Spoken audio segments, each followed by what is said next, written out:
organizar un poquito las ideas, ¿no?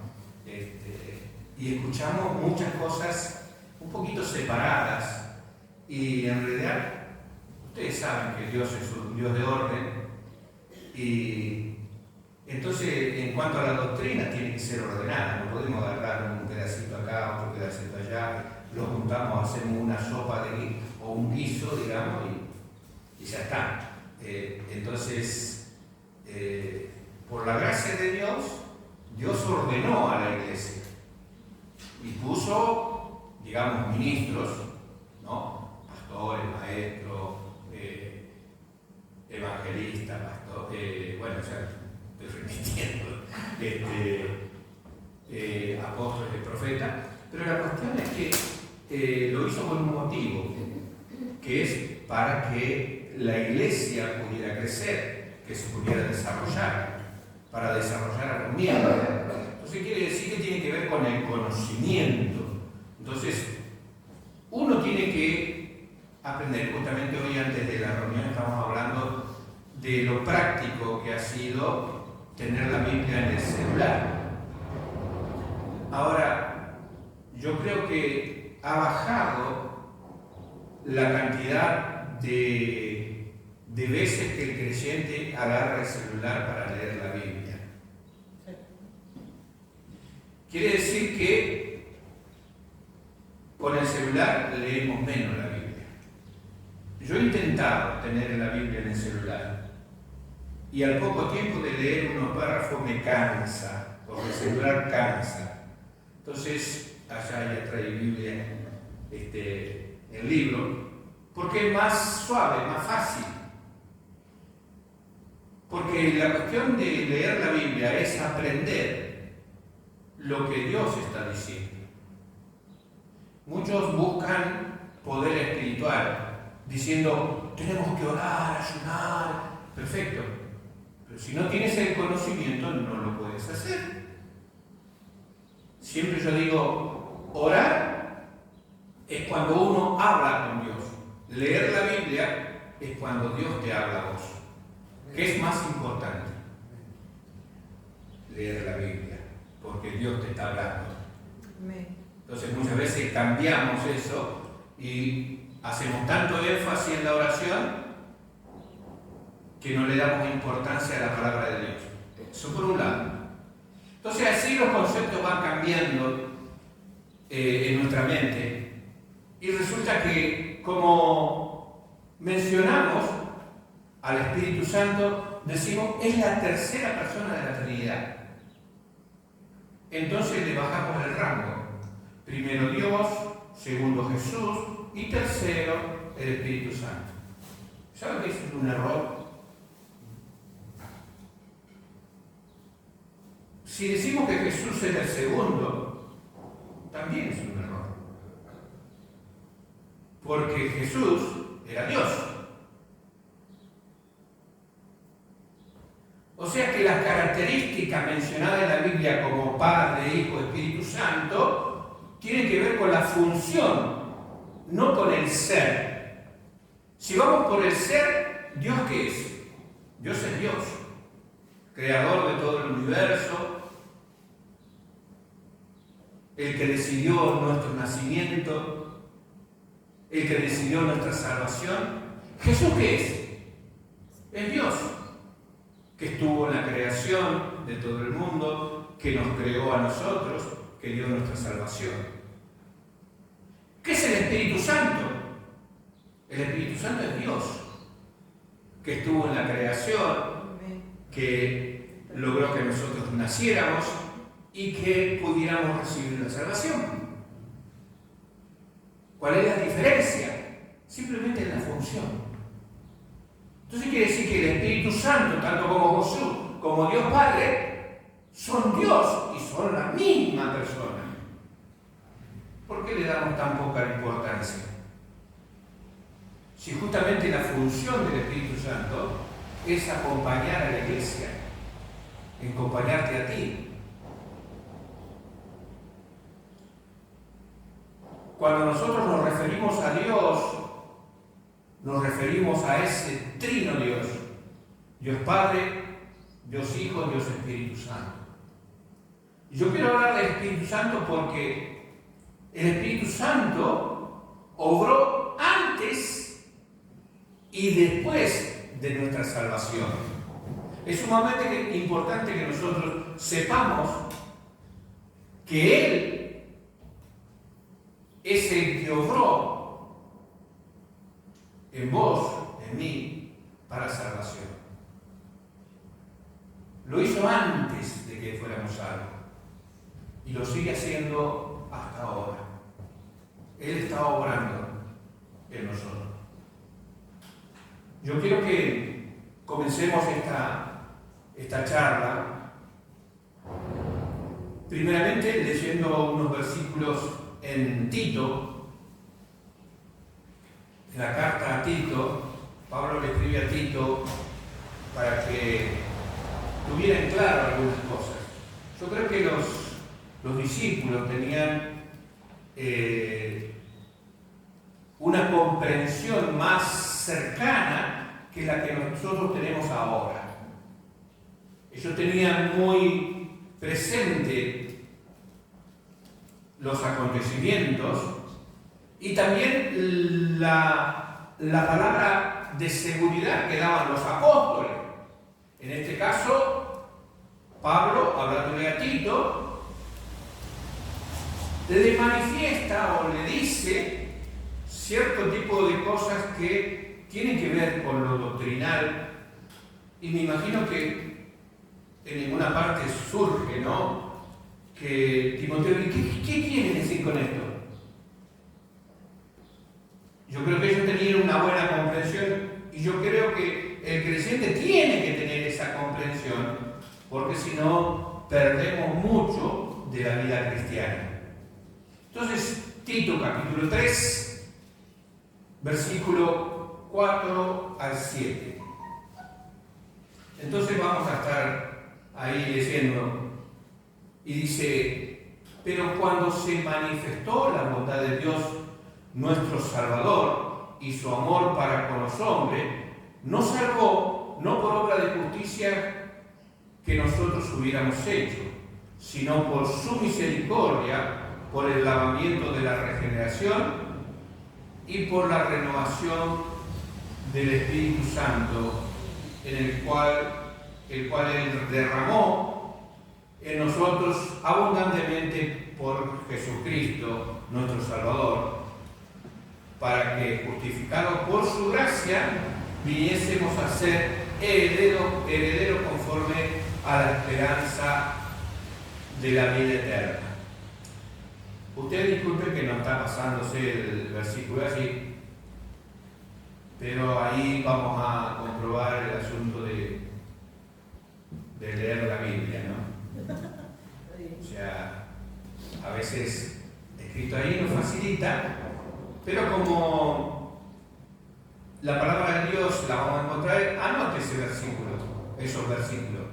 Tito 3, 4 al 7, ¿no? Y después léalo con paciencia, porque justamente vamos a hacer aquí, digamos, como un escaneo, ¿no? Vea cuando usted pone el celular y agarra el QR y escanea para pagar o para hacer algún otro trámite o mirar alguna cosa, así vamos a hacer con el versículo.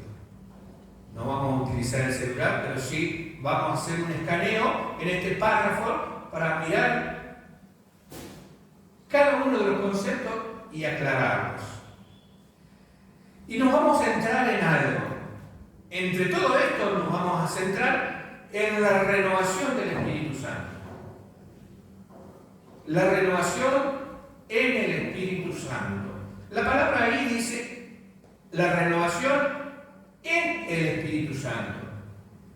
Muchas veces escuchamos y decimos la renovación del Espíritu Santo. Acá dice la renovación en el Espíritu Santo. En el Espíritu Santo. Está marcando algo importante. Vamos a decir, como ejemplo, si yo dijera, vamos a adorar al Espíritu Santo, que merece honra, gloria, usted diría, sí, yo lo puedo hacer, acá, allá, en mi casa, en cualquier lado. Y es verdad. Pero si yo le digo, vamos a adorar a Dios y al Espíritu Santo y al Señor Jesucristo acá en la iglesia, estoy marcando un lugar. ¿Está bien? Estoy diciendo acá, en la iglesia. Y acá, el versículo dice que la renovación es en el Espíritu Santo. En el Espíritu Santo, o sea, es una cuestión del Espíritu. Y si usted no tiene el Espíritu Santo, está sonado. O sea, yo creo que todos tenemos el Espíritu Santo. Espero. Por eso, como a veces llega gente que todavía no ha aceptado a Cristo como Salvador, yo tengo toda una batería aquí en este capítulo, pero hoy estamos todos los creyentes acá que hemos aceptado a Cristo como Salvador, pero lo vamos a mirar igual. Por eso es que no estoy pasando los versículos, porque tengo aquí para pasarle algo que usted tiene que tener en cuenta. Entonces, bien, mirando este párrafo, la renovación en el Espíritu Santo, esta frase está justo en el centro de todo lo que está diciendo Pablo a Tito. Renovación en el Espíritu Santo. El centro del párrafo que hemos leído está esta mención. Entonces, nos vamos a centrar en eso, porque la renovación en el Espíritu Santo tiene que ver con el poder espiritual que usted tenga. Si yo preguntara, y no me contesten, pero si yo preguntara, ¿cuándo se renovó usted espiritualmente? ¿O cuándo se renovó en el Espíritu? En el Espíritu Santo. ¿Cuándo? Bueno, tenemos que verlo. No todos pueden renovarse. No todos pueden renovarse porque renovarse en el Espíritu es algo que el Espíritu Santo hace. Y entonces, ¿por qué no todos pueden renovarse? Porque uno no puede renovar una casa, por ejemplo, si no tiene la casa. ¿Está bien? Aquel que no tiene el Espíritu Santo no puede renovarse.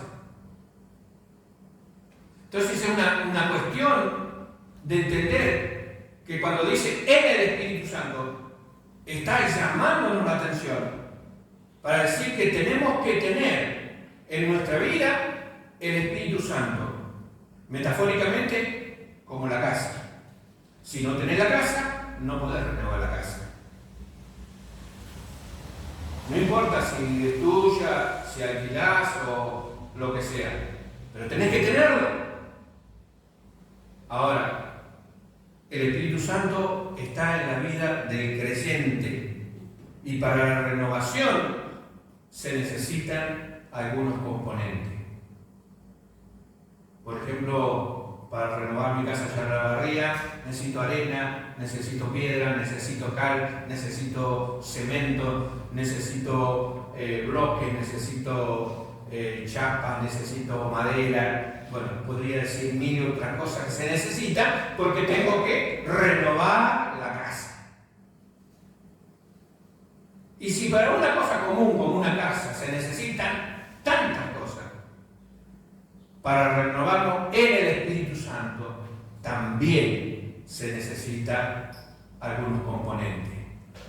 Quiero mostrarte en esta mañana 8 componentes que son necesarios para renovar tu vida en el Espíritu Santo. Yo quiero que prestes atención, porque en este párrafo están esos 8. Usted dice, bueno, yo lo he leído 1001 vez, o lo he leído varias veces, y de pronto usted no le ha prestado demasiada atención. Y para tenerlo en cuenta, vamos a hacer hacer una lectura rápida nuevamente. Dice, pero cuando se manifieste la bondad de Dios nuestro Salvador y su amor para con los hombres, nos salvó no por obra de justicia que nosotros hubiéramos hecho, sino por su misericordia, por el lavamiento de la regeneración y por la renovación en el Espíritu Santo, el cual derramó en nosotros abundantemente por Jesucristo nuestro Salvador, para que justificados por su gracia viniésemos a ser herederos conforme a la esperanza de la vida eterna. En verdad que hay un montón de cosas que de pronto se nos pasan de largo porque lo leemos así de corrido. Ahora, si buscamos los componentes de este versículo, nos encontramos que lo primero que aparece como componente es la manifestación de Dios. ¿Y qué significa la manifestación? Es como un descubrimiento. Aparece en la escena una acción que la produce Dios. ¿Por qué? Porque Dios es bondadoso. Dice, porque cuando se manifieste la bondad de Dios, esa gran bondad que se manifestó en el Señor Jesucristo. Él miraba al enfermo y se conmovía. Él miraba a la gente que sufría, se conmovía por la gran bondad. Y esa es la gran bondad de Dios, el Señor Jesucristo. Porque Dios vino a mostrarse en el Señor Jesucristo. Y esa manifestación tenemos que empezar a comprenderla, que tiene que ser parte de nosotros. El conmovernos con bondad hacia las necesidades de los demás. Cuando Él miró a Jerusalén y a la gente de allí, dijo que los vio como ovejas que no tenían pastor, que tenían muchas necesidades. Y nosotros tenemos que mirar este mundo de la misma manera, como ovejas que no tienen pastor, que están perdidas,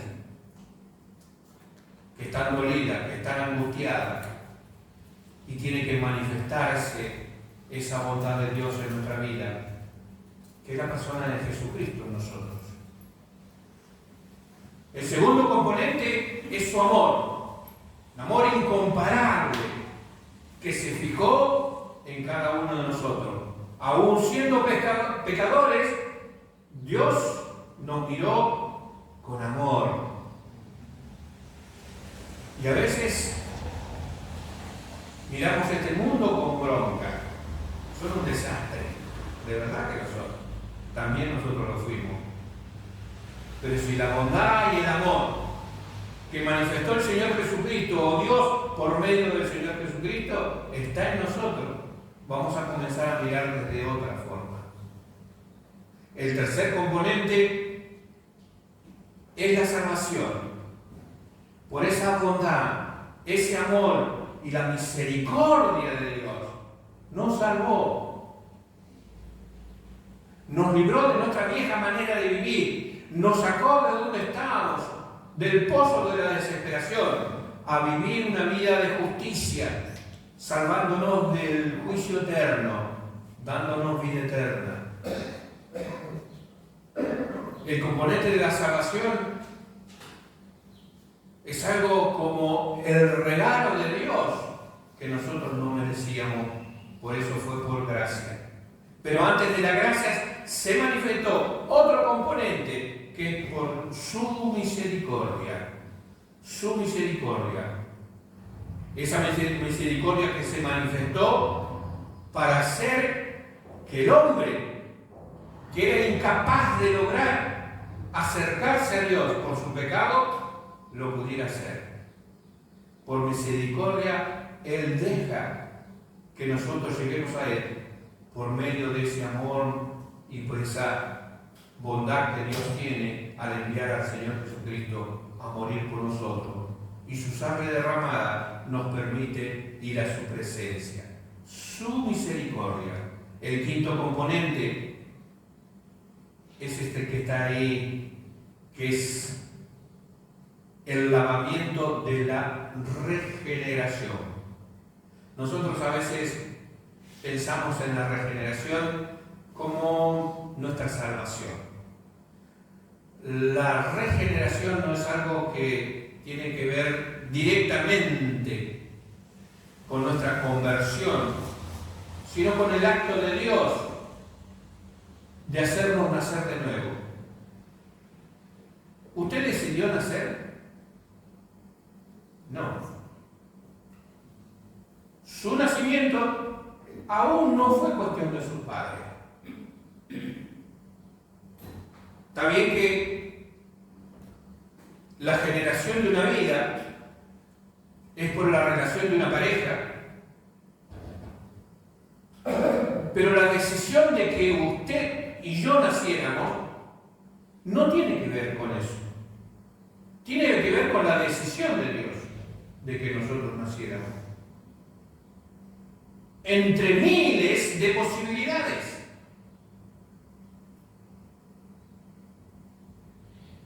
Dijo Jonatán, tienes que nacer. Y nosotros, nada. Los padres, tampoco. Tal vez buscaban un hijo, pero no sabían que iba a ser Jonatán. No sabían que iba a ser Patricia. No sabían que iba a ser Jackson. Dios sabía de ti. Y Él hizo en ti algo que fue un nacimiento natural.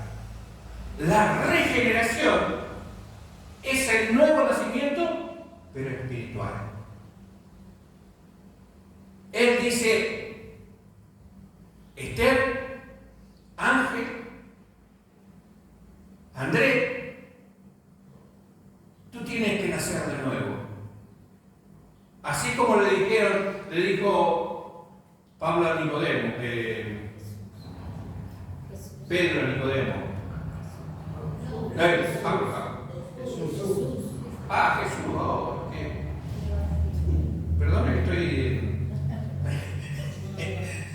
Cuando agregué otra cosa. Jesús le dijo a Nicodemo, tienes que nacer de nuevo.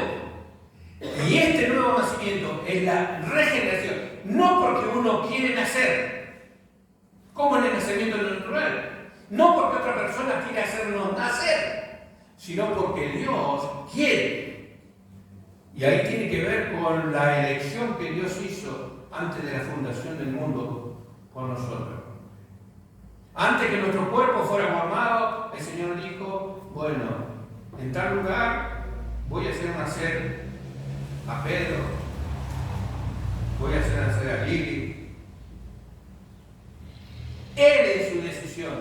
Y en el nuevo nacimiento, el nacimiento espiritual, es una actividad de Dios específicamente haciendo que se reactive en cualquier hombre esta vida espiritual.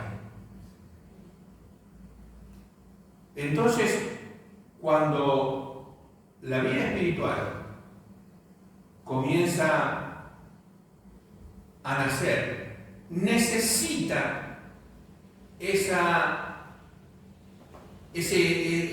cosa exclusiva de Dios para que ocurra. O sea que nosotros hacemos una parte con predicar, pero siempre el nacimiento va a ser de Dios. Cuando nacemos nosotros, nuestros padres hacen su parte, pero Dios determina si vas a nacer o no. Así en el nacimiento espiritual. Nosotros predicamos, nosotros hablamos, hacemos que lean la Biblia, todo lo que quieran, pero el nacimiento espiritual, en la regeneración, lo hace Dios. El sexto componente que tiene que ver en estos versículos para nuestro poder espiritual tiene que ver con la renovación en el Espíritu. Y la renovación en el Espíritu es establecer en nosotros el diseño de Dios.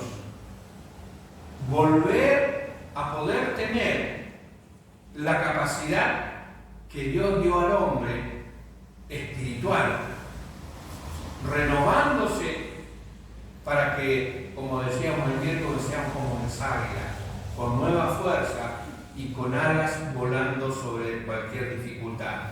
La cuestión es que renovarse tiene que ver con varias cosas. Primeramente, renovar nuestra mente.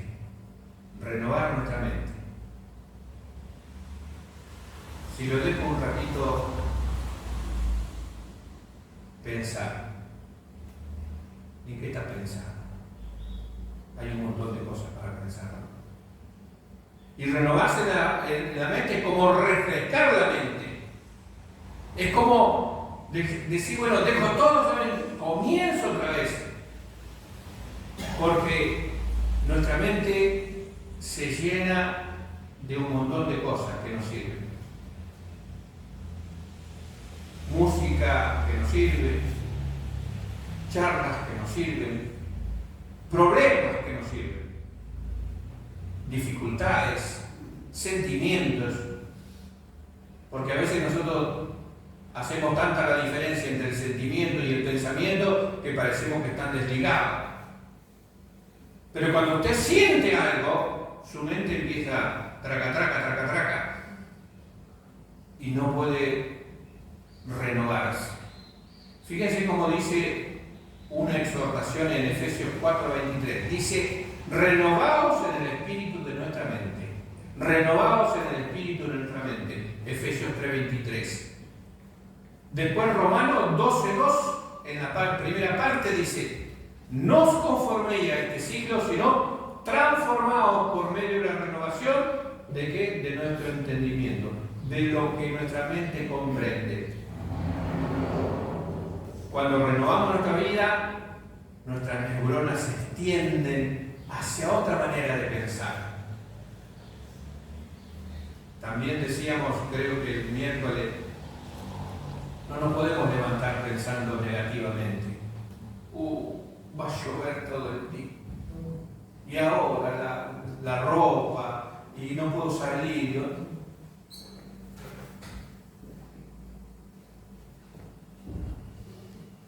Seríamos como, de pronto tendríamos que pensar como aquellas personas que están pasando sequía. ¿Qué están esperando? Que nos llueva como nos llueve a nosotros. Ahora, cuando a nosotros nos llueve, rezongamos. O ponemos la nota negativa. Necesitamos renovar el entendimiento de las cosas. Las cosas suceden por una razón. Y Dios tiene muchas razones.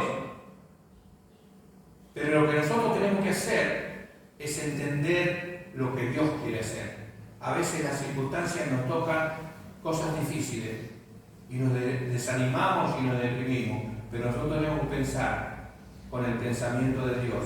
Dios tiene un propósito, Dios tiene un motivo con todas las cosas.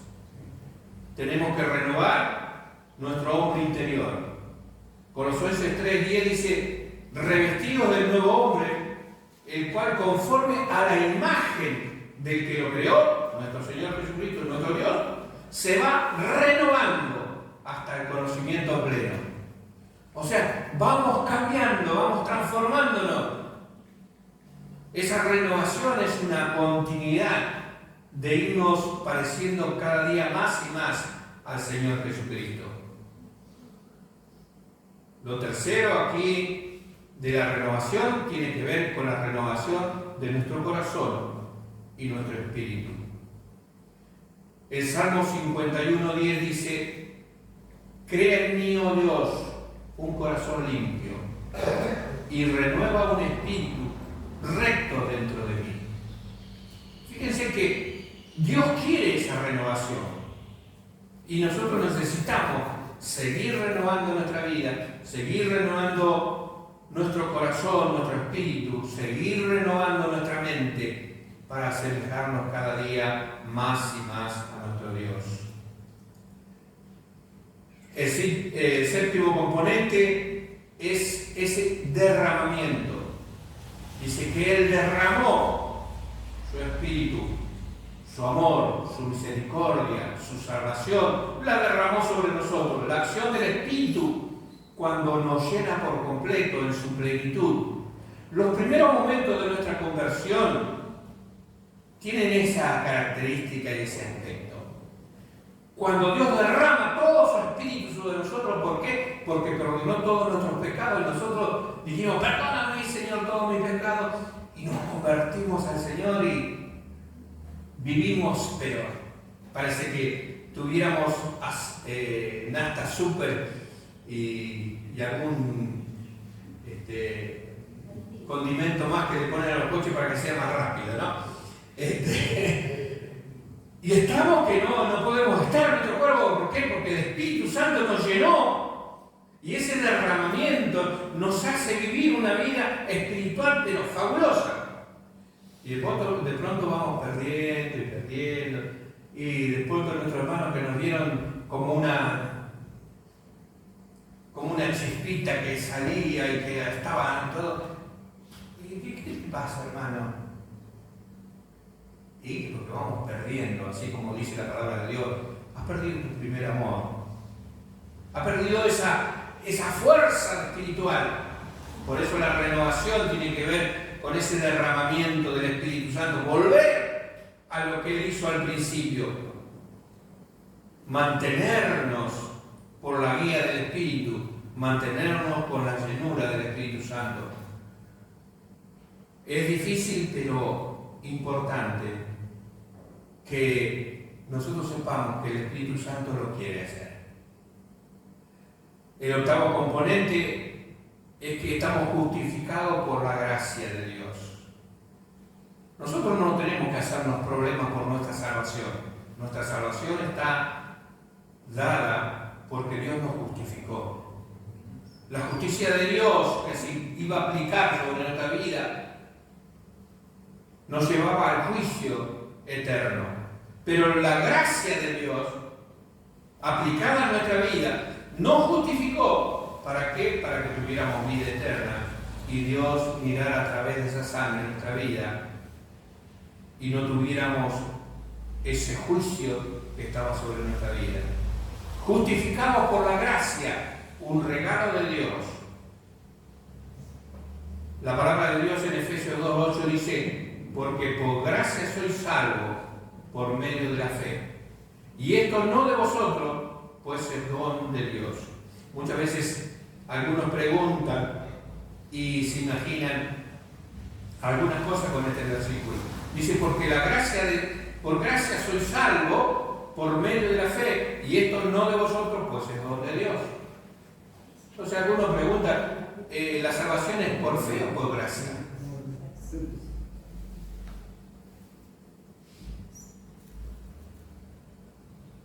¿Se lo preguntan? ¿La salvación nuestra es por fe o por gracia? La gracia es un regalo. Y la fe es algo que nosotros tenemos que tener. ¿Sabe qué? Las dos cosas son así, pero mirémoslo de la misma manera que está escrito aquí. Dice, por gracia soy salvo por medio de la fe. Y esto no de vosotros. O sea, nada de esto es de nosotros. Nada es nuestro. Pues es don de Dios. ¿Qué es don de Dios? ¿La gracia o la fe? Es la gracia y la fe. El regalo de Dios, la gracia, es un regalo. Ahora, ¿qué tiene que hacer usted para recibir un regalo? Tener fe. Tener las manos para agarrarlo. ¿Y quién dio la mano al hombre? Es Dios. ¿Y quién te dio la fe? Dios. Entonces Dios te dio el regalo y la posibilidad de que lo tuvieras. La fe es un don de Dios. La gracia es un regalo de Dios. Y los dos nos lo da Él. Así que tanto la mano que lo recibe como el regalo son un don de Dios. Nosotros nos toca arrepentirnos de nuestro pecado y de nuestra naturaleza.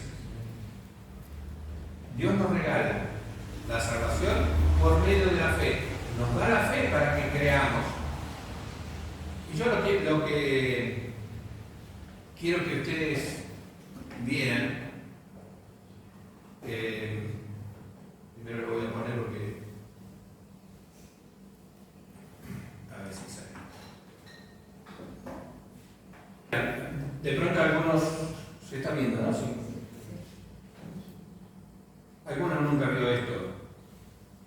pero eso que dice ahí, orden de la salvación, orden salusti, es algo que teológicamente la mayoría lo utiliza. Nosotros lo vemos, y este es el esquema que usted tiene que tener en su mente, sabiendo de que es una ayuda para la comprensión. La elección de Dios es antes que nosotros naciéramos, en la eternidad. El llamado de Dios tiene que ver con un momento en la vida donde Dios llama a cada uno de lo que Él ha elegido. Y la regeneración es el nuevo nacimiento que Dios hace, que nos hace nacer espiritualmente. Y la conversión, ahí usted ve que yo le puse acá, un redondelito verde, es porque nuestra responsabilidad de la conversión, de arrepentirnos, volvernos de lo que estábamos haciendo. Después de que viene esa conversión, que ya ha sido generada por Dios, por la regeneración, que es el nuevo nacimiento, viene la justificación. Por medio de la sangre de Cristo, Él nos justifica y nos adopta como familia. Y el Espíritu Santo comienza a hacer la santificación, cosa que nosotros tenemos que participar. Por eso aquí también le puse el verde. Porque ¿cómo nos santificamos? Leyendo la palabra, dejando que el Espíritu Santo nos vaya guiando y llenándonos constantemente del Espíritu Santo. ¿Cómo nos llenamos del Espíritu Santo? Bueno, después lo vamos a ver. Pero necesitamos esa llenura del Espíritu Santo, esa regeneración, esa plenitud del Espíritu en nuestra vida para santificarnos continuamente. O sea que eso usted puede hacerlo todos los días. Y aquí otra de las cosas que nos toca hacer es perseverar. Perseverar en las cosas espirituales. Esto no quiere decir pérdida de salvación, sino persevera, ¿no? Es pérdida de beneficios, es pérdida de la gracia de Dios y vivir una vida que no sirve para nada. No tiene que ver con la salvación, pero la perseverancia de los santos te marca una importante cuestión. El que cree realmente permanece. El que se convirtió verdaderamente permanece. ¿Por qué? Porque tiene nueva vida. Entonces lo que tenemos que hacer es seguir renovándonos. Entonces allí es que terminaremos en la glorificación. Así que después, si alguien quiere esto, lo podemos ver.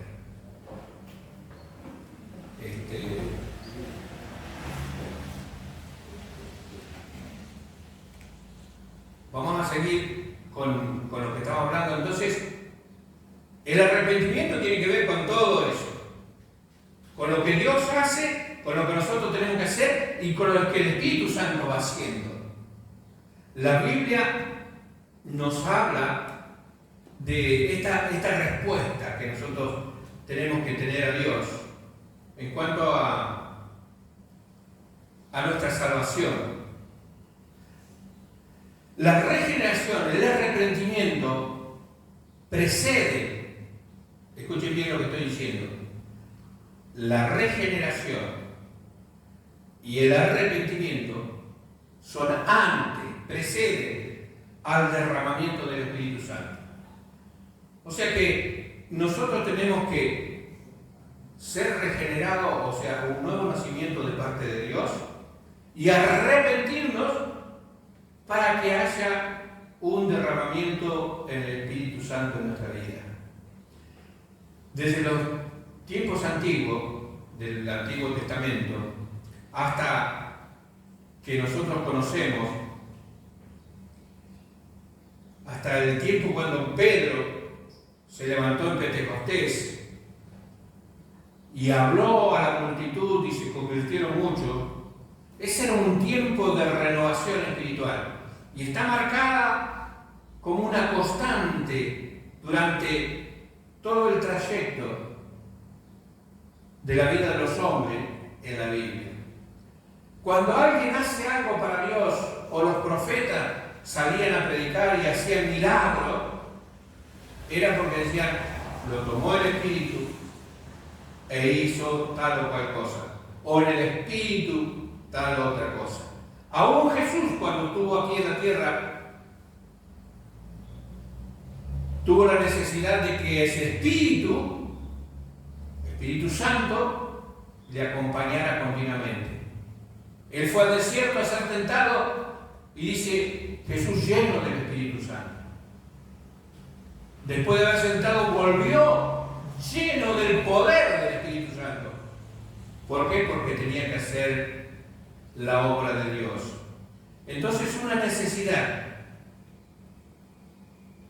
Este derramamiento del Espíritu o ese poder espiritual que marca nuestra vida.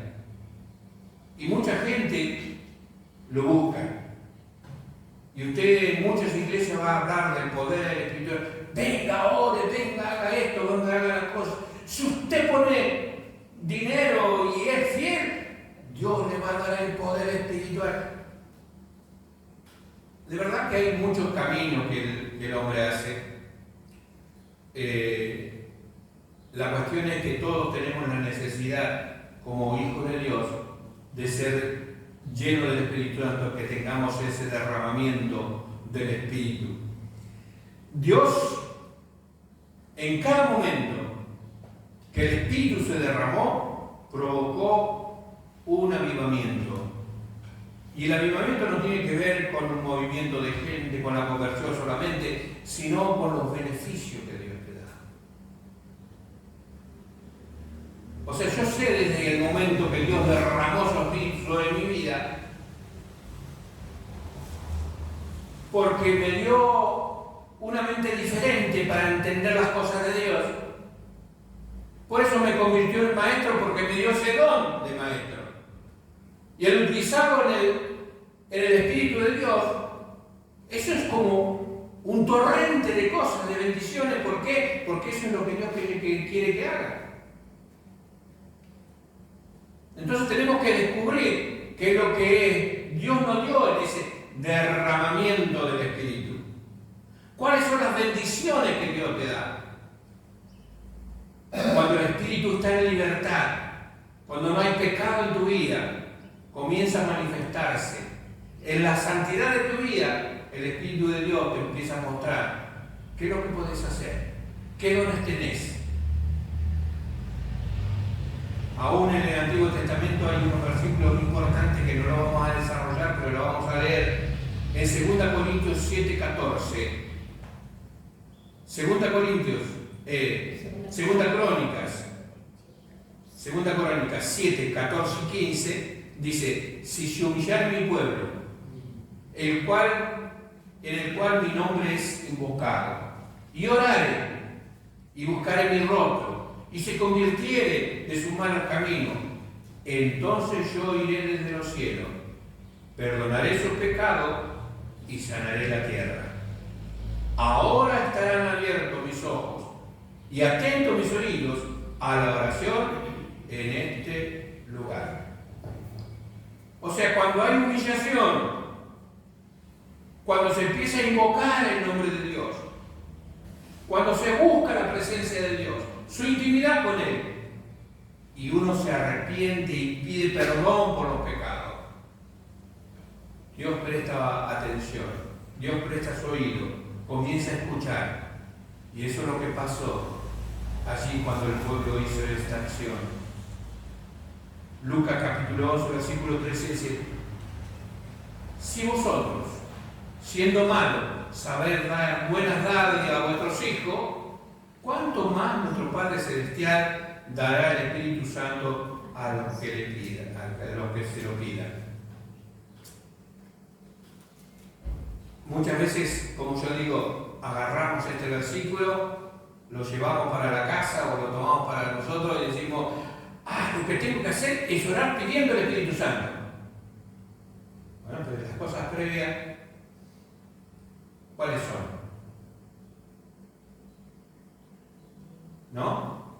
A veces los padres dicen lo siguiente: si te portás bien, te compro lo que vos querés. Te compro la PlayStation.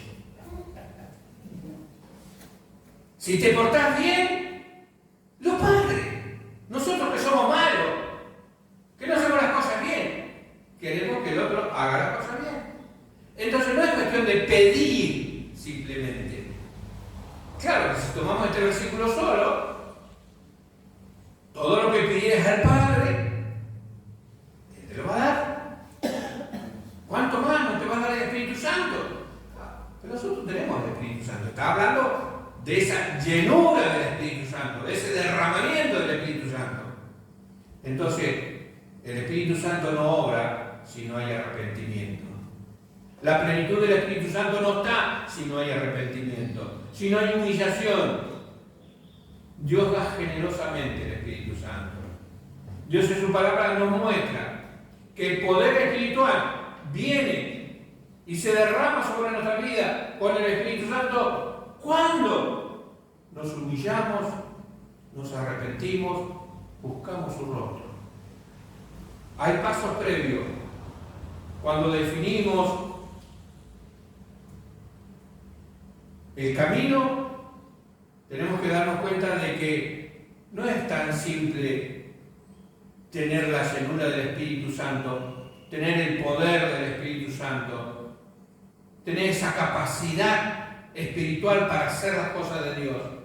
Porque no puede ir a la esquina a comprarlo, ni acá a la verdulería o algún otro lugar. No se compra en el supermercado. No se viene a buscar a la iglesia simplemente. Y los caminos difieren en decir cómo conseguir el poder espiritual. Íntimamente nosotros sabemos que necesitamos eso. Y el poder espiritual es nada más ni nada menos que exhibir la persona del Señor Jesucristo en nuestra vida. Es hacer que las características de nuestro Señor Jesucristo sean nuestra forma de vivir, nuestra manera de pensar, y que continuamente le glorifiquemos. Ahí vamos a ver que la obra del Espíritu Santo comienza en nuestra vida a ejercer un poder impresionante. Para glorificar a Cristo, para asemejarnos a Cristo, ¿qué es lo que no tenemos que tener? Pecado. Tenemos que estar puros, santos, obedientes a Dios. Por eso Jesús en Juan 16:14 dice: Él me glorificará, porque tomará de lo mío y os lo hará saber. Conocer lo que es la vida en el Espíritu Santo. ¿Por qué? Porque el Espíritu Santo va a hacer conocer todo lo de Cristo, de cómo es Él, cómo pensaba Él, cómo sentía Él, qué hacía Él. Solo el Espíritu Santo va a hacer esa obra en ti. La vida es una vida en relación con el Espíritu Santo y el obrar de Él en nuestra vida. Él va renovando el poder espiritual en nuestra vida. Todavía tenemos que ver si estamos caminando por ese camino. O todavía se está esperando renovar tu casa y no tienes ninguno de los elementos para renovarla. La renovación espiritual tiene que ver justamente con que tengas el deseo de arreglar lo que está mal. Tienes que saber que estás parado en la vida espiritual en alguno de estos sectores. Por eso la etapa del Espíritu Santo tiene que ver con esta situación. El obrar del Espíritu Santo está en algunas etapas que yo quiero que volvamos a mirar. Y allí es donde usted puede decir: yo estoy parado aquí.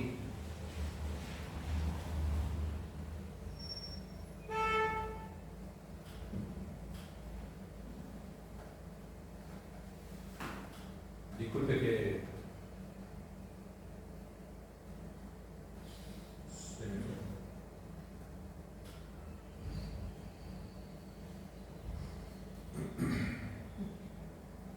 Tengo un tiempo de reflexionar, es la última parte. Vamos mientras yo busco esto.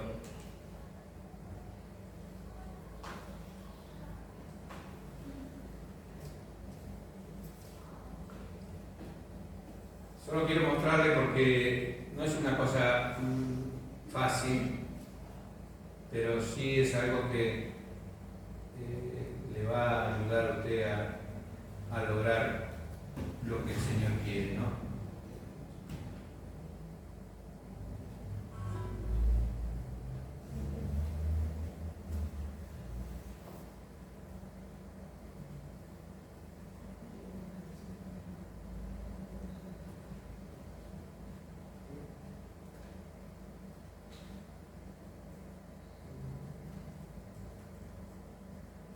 Muy bien. El obrar del Espíritu en tu vida. Ahí hice esta imagen como para que ustedes puedan comprender que es algo que va a funcionar en su vida de esta forma. Primeramente, bueno, como dije, no sé si todos han recibido a Cristo como Salvador, pero la primera obra del Espíritu Santo en nuestra vida es crear un ambiente espiritual. Crear un ambiente espiritual quiere decir, como lo que hacemos acá, canciones, el recibir a la gente, para que la gente comience un poquito a ablandar su corazón y poder hacerle entender que hay algo diferente. Entonces el Espíritu Santo va haciendo que todo lo que le rodea y lo que nosotros podemos hacer en el Espíritu. Por eso si no hacemos cosas en el Espíritu, eso no le llega a la gente. No si hacemos un buen show musical, ellos pueden ir a cualquier lado a verlo. Está bien, cantamos canciones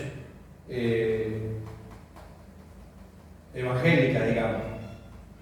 Pero yo he visto que en los programas esos donde se presentan los músicos o artistas, también van evangélicos y cantan. La cuestión es que cuando se crea un ambiente espiritual, lo que hacemos tiene que ser espiritual. Entonces no saludamos a la gente porque hay que saludarla. Es porque el Espíritu Santo nos lleva al amor, al acercamiento. Y cuando nosotros mostramos a Cristo en nuestra vida y sus características, la gente dice la verdad que la gente de ahí es maravillosa. Entonces ahí el Espíritu Santo va creando un ambiente espiritual. ¿Para qué? Para que la persona sienta la presencia de Dios por medio del Espíritu Santo. Y ahí viene cuando Dios abre un corazón endurecido, cuando Dios abre una mente cerrada, cuando Dios abre los ojos que están ciegos por el pecado y se produce la regeneración, el nuevo nacimiento, donde la persona, por medio del Espíritu Santo, es convencida de que es pecadora. Y ahí surgen las lágrimas, surge el arrepentimiento y viene la conversión. El segundo punto allí que estamos viendo ahí en celeste. Nos convence el Espíritu Santo de pecado. Fíjense que allí el Espíritu Santo hace una obra maravillosa. Después, el Espíritu Santo mismo nos introduce al cuerpo de Cristo. Lo que nosotros le llamamos, o que muchos le hablan, el bautismo del Espíritu Santo, es introducidos en el cuerpo de Cristo. No, bautismo es introducir o sumergir. Y lo que hace el Espíritu Santo es incorporarnos al cuerpo de Cristo, a la familia de Cristo. Por eso las expresiones a veces tienen un sentido de conmover nuestra vida y llevarnos para algunas cosas, pero doctrinalmente es eso, introducirnos en el cuerpo de Cristo. Cuando estamos introducidos en el cuerpo de Cristo, somos parte de la familia de Dios, salvo por la sangre del Señor Jesucristo, ese Espíritu Santo te sella. Te dice, esta es propiedad de Dios. Tú eres parte de la familia de Dios. Tú tienes derecho a entrar a su casa, a ir al cielo. Te sella para la eternidad. El quinto paso es que te provee, te capacita, te da dones espirituales.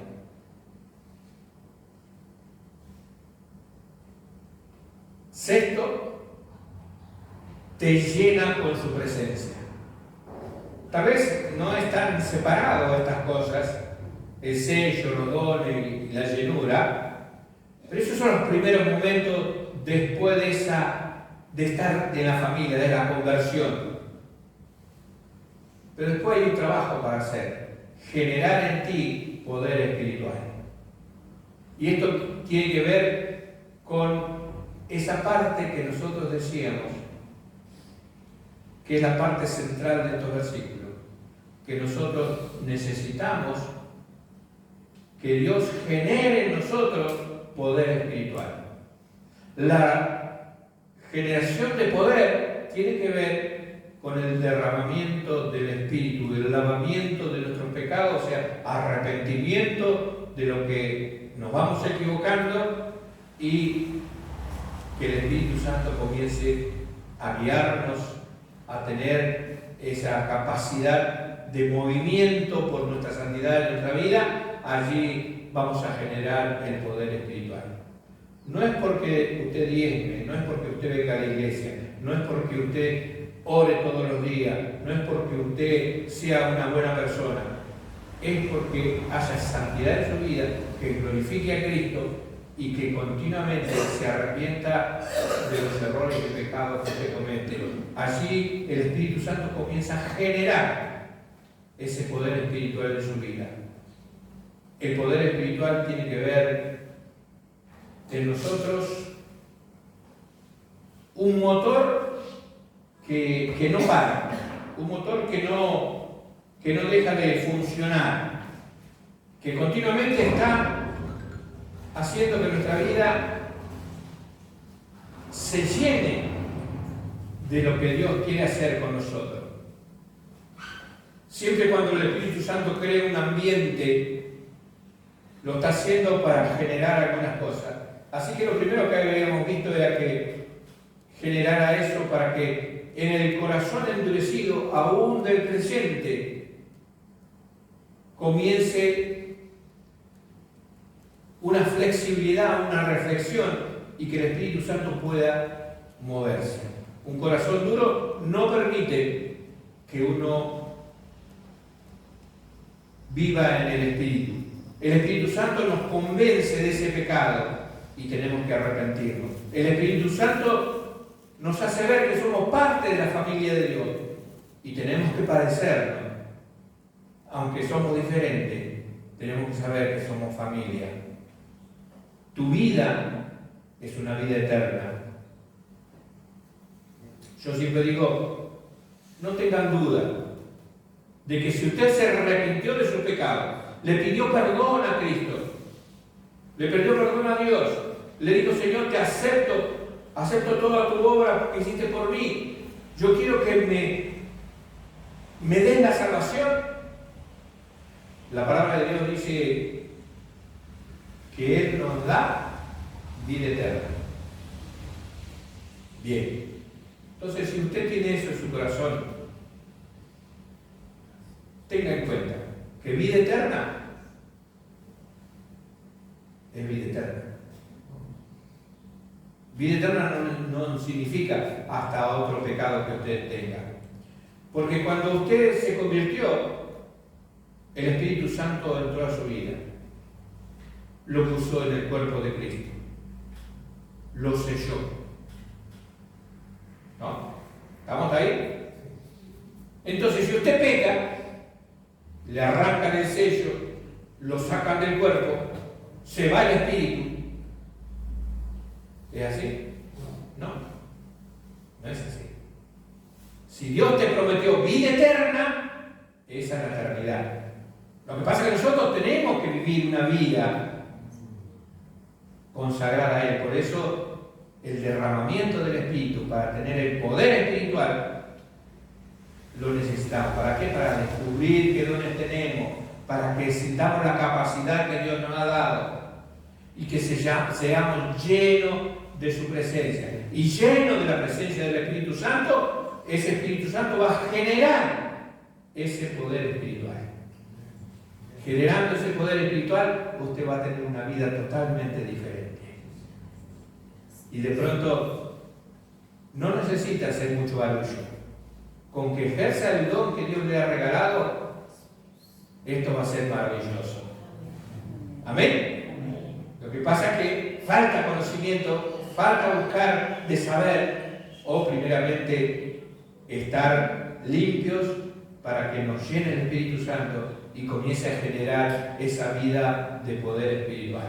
Amén. Amén.